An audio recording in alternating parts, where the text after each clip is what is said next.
নমস্কার, আমি আচার্য জগন্নাথ শাস্ত্রী আবার আপনাদের কাছে ফিরে এলাম নূতন গল্পের ডালে নিয়ে। কেমন লাগছে আপনারা অবশ্যই জানাবেন। আর আপনারা যে এই স্বতঃস্ফূর্তভাবে আমার চ্যানেলটার সঙ্গে আছেন, সাবস্ক্রাইব করছেন, শেয়ার করছেন, শুনছেন, আমি সত্যি খুব আনন্দ পাচ্ছি। আপনারা আরও শুনুন, আরও ভালো লাগবে। সবসময় ভগবান যেন আপনাদের খুব ভালো করে, ভগবানের আশীর্বাদ যেন আপনাদের উপরে বর্ষিত হোক। প্রত্যেকটা সময় যেন ভগবান আপনাদের কাছে সব থাকে, আপনাদের জীবনের সমস্ত পথ যেন ভগবানের দেখানো পথ হয়। সবাই খুব পরিশ্রম করুন, এগিয়ে চলুন, ভগবানের আশীর্বাদ অবশ্যই আপনাদের সঙ্গে থাকবে। জয় মা আনন্দময়ী। তো আজকে আমি একটা গল্প বলছি, যে গল্পটা আপনাদের যদি ভালো লাগে অবশ্যই জানাবেন। তো কোনো এক সময় একটা সাপ ছিল, সেই সাপটা কিন্তু খুব অভিশাপগ্রস্ত ছিল। সেই সাপটা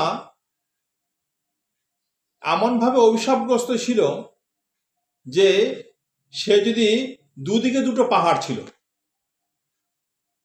একদিকে পাহাড়ে সাপটা বসবাস করে, মাঝখানে একটা সমুদ্র এবং সমুদ্রের ওপারেও একটা পাহাড়ে। যে পারে সাপ থাকে ঠিক তার অপোজিট পারে দুটো মাছরাঙা পাখি থাকে। তো সেই মাছরাঙা পাখি দুটো তারা কিন্তু খুব খুশি মনে তারা স্বামী স্ত্রী একসঙ্গে তারা সেই সমুদ্রের পাড়ে একটা গর্তের মধ্যে তারা বসবাস করে। আর একদিকে সাপ থাকে, যে সাপটা কিন্তু চিন্তা করছে যে ওই পারে যে মাছরাঙা পাখি থাকে ওই পারে আমার যাওয়া খুব ভীষণ প্রয়োজন, কারণ ওই পারে পাহাড়ের মধ্যে কিন্তু সম্পদ রয়েছে।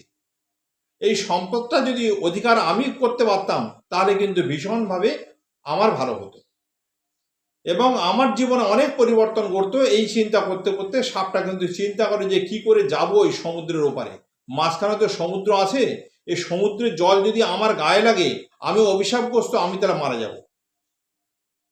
এই চিন্তা করতে করতে তার বিভিন্ন রকমভাবে সে সমুদ্রের ওপার থেকে সেই পাহাড়ের উপরে যাওয়ার চেষ্টা করে, কিন্তু চার চেষ্টা কিন্তু বিফলে যায়।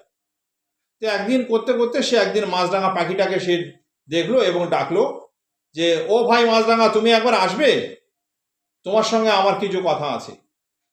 বলছে, দেখো তুমি তো বিষধর সাপ, তোমার কাছে গেলে তো আমার খুব বিপদে পড়তে হবে, তুমি তো আমাকে ছোবল মারবেই, আমি কিন্তু তোমার কাছে যেতে পারবো না। বলছে, তুমি একটা ভাই একটা কাজ যদি করো, আমি যেখানে আছি সেখান থেকে যদি তুমি আমাকে এই সমুদ্রটাকে পার করে দাও, আমি তোমার কিন্তু কোনো ক্ষতি করব না, তুমি কিন্তু আমাকে একটু পার করে দাও, তাহলে তোমার কিন্তু খুব ভালো হবে। আমি একটু বিপদে আছি, আমার ওপারে যাওয়াটা অবশ্যই প্রয়োজন। কি কারণে যাবে সে সম্পদ অধিকারের জন্য, সেই সব কথা না বলে সে কিন্তু মাছরাঙা পাখিকে একই রকমভাবে অনুনয় বিনয় করতে লাগলো এবং সে অনেক সময়, তুমি একবার আমাকে নিয়ে চলো ভাই, আমি তোমাকে ছোবল মারবো না, আমি তোমাকে কোনো রকম ক্ষতি করবো না, তুমি আমাকে নিয়ে চলো একটু। অনেক অনুনয় বিনয় করার পরে সে তখন একটু চিন্তা করার জন্য সময় নিল এবং সে কিন্তু তার যে সমুদ্রের পাড়ে গর্তের মধ্যে তার বউ আছে, সে কিন্তু দুখানা ডিম দিয়েছে, তার বাচ্চা হবে। সে বলল, ঠিক আছে তুমি থাকো, আমি যাচ্ছি খাবার সংগ্রহ করার জন্য। এই বলে সে কিন্তু খাবার সংগ্রহ করার নাম করে সে কিন্তু এলো এবং সে বিভিন্ন রকম অনুনয় বিনয় করার জন্য যে সাপ তাকে বিভিন্ন রকমভাবে তাকে বলছিল, সে কিন্তু এলো। আসা পরে সেই সাপটাকে সে কিন্তু তার ডানার মধ্যে তাকে বসিয়ে নিয়ে সে কিন্তু উড়ে চলতে চেষ্টা করলো। একটু সমুদ্রের যখন যেতে যেতে সে তখন করলো কি, তার নিজের চিন্তা সে না নিজের মধ্যে রেখে সে কিন্তু পাখিটাকে সে কিন্তু ছোবল দিল।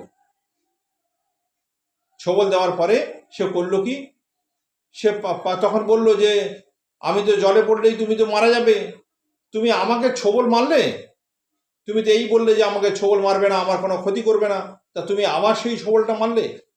এই বলে সে ছোবলটা মারলো, পাখিটাও মারা গেল, পাখিটাও সেই জলের মধ্যে পড়লো এবং সাপটা তো জলের মধ্যে সে ছোবল দিল, যখন সে ছোবল দিয়ে সাপটাও যখন জলের মধ্যে পড়লো, সাপটাও মারা গেল, কারণ সে অভিশাপগ্রস্ত ছিল। তা আমাদের জীবনে প্রত্যেকটা জায়গায় এমনভাবে চলা উচিত যেখানে এই সমস্ত বিষধর সাপের মতো অনেক সাপ কিন্তু প্রত্যেকটা জায়গায় কিন্তু ঘুরে বেড়ায়। তো সবসময় কিন্তু আমাদের নির্বাচন করা উচিত যে আমরা কেমন জাতীয় মানুষের সঙ্গে আমরা চলাফেরা করি। প্রত্যেকটা ভাবনা চিন্তায় আমাদের সুন্দর ভাবনা হবে, প্রত্যেকটা চলাফেরাই আমাদের সুন্দর চলাফেরা হবে। সৎ মানুষের স্বর্গে বাস, অসৎ মানুষের নরকে বাস। সেই জন্য আমাদের ভাবনা চিন্তার মধ্যে সততা থাকবে, ঈশ্বর নিয়ে চলবো, ঈশ্বরকে ভাববো, ঈশ্বরকে ডাকবো। আমাদের জাগতিক ভাবনা যেন ঈশ্বরের ভাবনা হয়, জাগতিক চলার পথ যেন ঈশ্বরের চিন্তা হয়। সমস্ত জিনিসপত্র দিয়ে আমরা সবাই মিলে একসঙ্গে যেন ভালোভাবে বসবাস করতে পারি, ভালোভাবে চলতে পারি। সমস্ত মানুষের সুন্দর হোক, খুশি হোক, আনন্দ হোক। প্রত্যেকটা পরিবারের মানুষের যেন ফলে ফুলে যেন তার পরিবার যেন খুশিতে ভরে ওঠে, সব রোগমুক্ত বিপদমুক্ত জীবনযাপন করুক। প্রত্যেকটা সুন্দর জীবন যেন আমাদের খুশি মনে ভগবান আমাদের আশীর্বাদে ফিরিয়ে দেন। জয় মা আনন্দময়ী। খুব ভালো থাকুন, খুব আনন্দে থাকুন।